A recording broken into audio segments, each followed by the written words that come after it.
Episode 17 old jewellery box. Singhania palace. Daniel के car का door open करते ही अरशद अनन्या कार से बाहर आ गए। ब्रीफकेस अन्या को दे दो, कहकर अरशद पैलेस के अंदर चला गया। अनन्या ने कंफ्यूज होकर जाते हुए अरशद को देखा। डेनियल ने कार से ब्रीफकेस निकालकर अनन्या की तरफ बढ़ा दिया। अनन्या ने ब्रीफकेस ले लिया तो डेनियल बोला, संभाल कर रखना, आगे चलकर तुम्हारे काम आएगा। इस पर अनन्या ने उसे कंफ्यूज होकर देखा और बोली, मेरे काम आएगा? डेनियल ने हाँ में सिर हिलाया और वहां से चला गया। क्या हो सकता है इसमें? काफ़ी भारी लग रहा है। बुक तो नहीं होगी? अगर अरशद को बुक देना होता तो वो मुझे ऐसे ही दे देता। फिर क्या हो सकता है? कमरे में चलकर देखती हूँ। ब्रीफकेस को देखते हुए उसने खुद से कहा। कमरे में ब्रीफकेस खोलते ही अनन्या की आंखें हैरानी से चौड़ी हो गई। प्लेटिनियम? वो भी इतना सारा? लेकिन अरशद ने ये मुझे क्यों दिया? ये तो बहुत महंगे होते हैं। बहुत नहीं अनन्या, बहुत बहुत बहुत बहुत ज़्यादा महंगे होते हैं। कहते हुए उसने ब्रीफकेस से प्लेटिनियम का एक छोटा सा टुकड़ा उठाया और उसे ध्यान से देखने लगी। एक ज्वेलरी डिज़ाइनर होने के कारण उसे इन सब चीज़ों की पूरी नॉलेज थी। प्लेटिनियम को अच्छे से परखने के बाद उसने उसे वापस ब्रीफकेस में रख दिया। मुझे इसे अभी के अभी अरशद को वापस करना होगा। वैसे भी मुझे अभी इसकी ज़रूरत नहीं पड़ने वाली। कहते हुए उसने ब्रीफकेस को बंद किया और उसे लेकर अरशद के कमरे की ओर जाने लगी। अनन्या। अपना नाम सुनते ही अनन्या चलते कदम रुक गए। अथर्व उसके पास आते हुए बोला, क्या हुआ? तुम्हें इतनी जल्दबाजी में कहाँ जा रही हो? तो अनन्या हिचकिचाते हुए बोली, मैं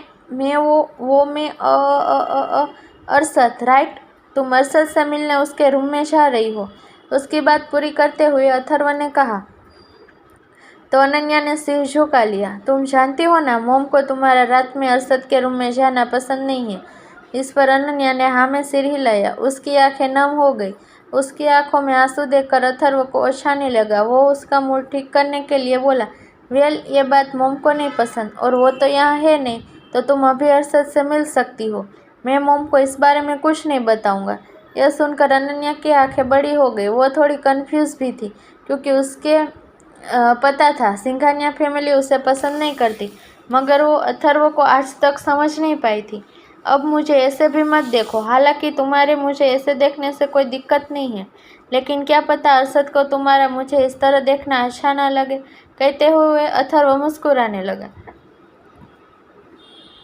अनन्या ने उसे देखा और धीरे से बोली, सर मैं जाऊँ? ओके, मगर जल्दी अपने रूम में वापस आ जाना, अथर्व ने कहा। इस पर अनन्या ने सिर हिलाया और आगे जाने लगी। अथर्व उसे जाता देख रहा था। तभी उसकी नज़र अनन्या के हाथ पर गई। अनन्या, स्टॉप! यह सुन अनन्या ने कंफ्यूज होकर अथर्व को देखा। अथर्व उसके पास आते हुए बोला, तुम्हारे हाथ को क्या हुआ? अनन्या को लगा अथर्व उसके हाथ में पकड़े ब्रीफकेस के बारे में बात कर रहा है। वो ब्रीफकेस को अपने पीछे छुपाते हुए बोली, हाथ को क्या हुआ? कुछ भी तो नहीं। कुछ भी नहीं हुआ मेरे हाथ को। उसकी घबराहट देख अथर्व मुस्कुराया और बोला, डोंट वरी, मैं तुमसे ब्रीफकेस के बारे में नहीं पूछ रहा, मैं तुम्हारे राइट हैंड के बारे में पूछ रहा हूँ। ओह, ये कुछ नहीं, बस हल्की सी खरोच थी। अब ठीक है, अनन्या ने बोला। ओके, अपना ख्याल रखना, कहकर अथर्व वहाँ से चला गया। उसके जाने के बाद अनन्या भी अरशद के रूम में चली गई। निया यह सब अपने कमरे के दरवाजे के पास से देख रही थी। अचानक से उसके फेस पर स्माइल आ गई। उसे मुस्कुराता देख वहाँ पहले से मौजूद पायल ने पूछा, तुम क्या करने की सोच रही हो?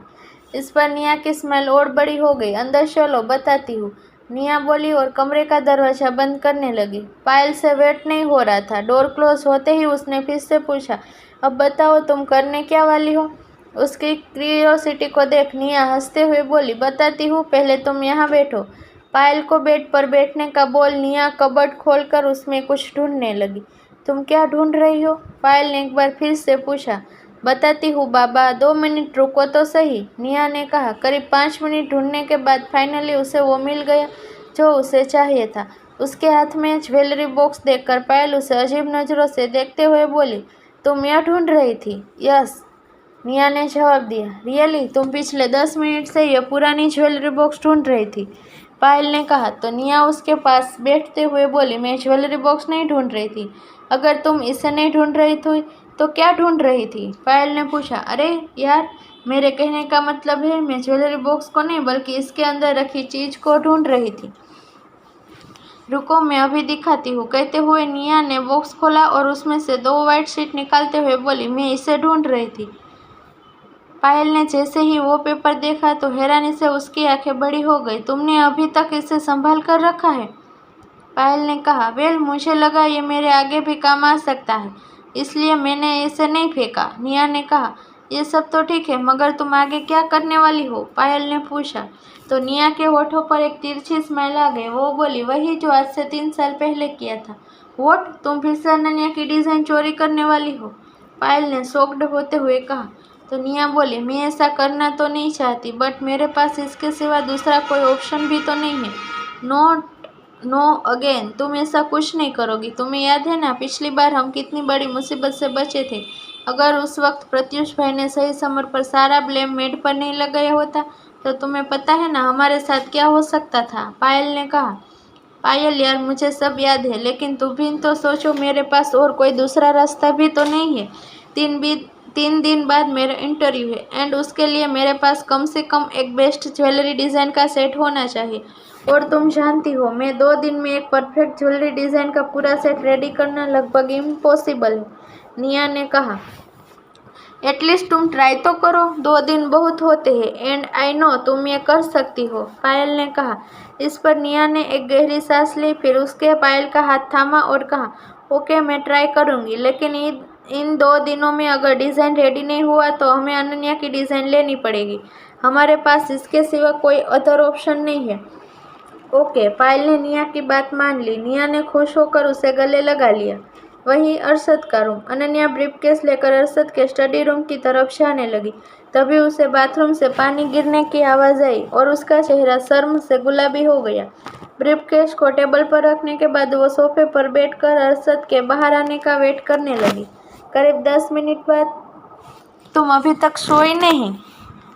अरशद की आवाज़ सुनते ही अनन्या हड़बड़ाकर सोफे से उठते हुए बोली, वो मैं ब्रीफकेस वापस। बोलते हुए उसने अरशद को देखा और उसकी आधी बात गले में ही अटक गई। अरशद जस्ट अभी शॉवर लेकर बाथरूम से बाहर आया था। उसके बाल अभी भी गीले थे और उसकी बॉडी पर सिर्फ एक टॉवल था। अनन्या ने पहले ही अरशद को ऐसे कई बार देखा था, मगर वो जितनी बार उसे देखती उसकी नजरें उस पर ठहर सी जाती। उसे कुछ ना कहता देख अरशद उसके करीब आने लगा। वहीं उसे अपने करीब आता देख अनन्या की दिल की धड़कन दुगनी तेज हो चली। तुम कुछ बोल रही थी? कहते हुए अरशद ने टेबल पर रखे ब्रीफकेस को देखा। अपने इमोशन को छुपाते हुए अनन्या ने थूक निगला, फिर खुद को नॉर्मल दिखाते हुए बोली, वो मैं ब्रीफकेस वापस करने आई थी, अभी मुझे इसकी ज़रूरत नहीं है। तो अरशद बोला, आई नो तुम्हें अभी इसकी ज़रूरत नहीं है, एंड मैंने ये तुम्हें कब दिया? तो अनन्या बोली, तुमने ही तो डैनियल से कहा था इसे मुझे देने को। हाँ मैंने कहा था, लेकिन मैंने यह कब कहा यह तुम्हारे लिए है? इसका मतलब तुमने सिर्फ मुझे यह ब्रीफकेस अपने कमरे में लाने के लिए कहा था? अनन्या ने पूछा। हाँ मैंने तो यही कहा था, अरशद ने कहा। यह सुनकर अनन्या की हालत ऐसी हो गई जैसे वो अभी रो देगी। यह सब डैनियल की वजह से हुआ है। उन्हें क्या ज़रूरत थी मुझे वो सब कहने की? सब उन्हीं की गलती है। उनकी वजह से मुझे अरशद के सामने शर्मिंदा होना पड़ा। उनको तो मैं छोड़ूंगी नहीं। अनन्या ये सब अपने मन में सोच रही थी। उसके चेहरे के पल पल बदलते एक्सप्रेशन को देखकर अरशद के फेस पर एक बड़ी सी स्माइल आ गई। उसे स्माइल करता देख अनन्या को सारी बात समझ आ गई। गुस्से से उसकी आंखें सिकुड़ गई, लेकिन वो सिर्फ सामने खड़े इंसान को घूर कर देख सकती थी। उसे गुस्से में देखकर अरशद उसकी नाक खींचते हुए बोला, अब मुझे घूरना बंद करो और इसे यहाँ से कहीं और रख दो। जब तुम्हें ज़रूरत होगी तो तुम इसे यूज़ कर सकती हो। यह बोलकर अरशद ड्रेसिंग रूम में चला गया। क्रूर, अकड़ू, खड़ूस, बेरहम, डेविल, जब देखो तब मुझे परेशान करते रहते हैं। जाओ, मैं नहीं रख रही इसे, खुद ही रख लेना। अरशद को जाता देख वो खुद में बड़बड़ाई और ब्रीफकेस को वहीं छोड़कर कमरे में से जाने लगी। वो अभी जस्ट दरवाजे से बाहर ही निकली थी कि उसे मीनाक्षी जी अरशद की रूम की तरफ आते हुए दिखी। उन्हें देखते ही अनन्या वापस कमरे में आई। उसने ब्रीफकेस पकड़ा और उसे लेकर ड्रेसिंग रूम में भाग गई। आगे इस कहानी में क्या होता है जानने के लिए सुनते रहिए डेविल्स इनोसेंट लव।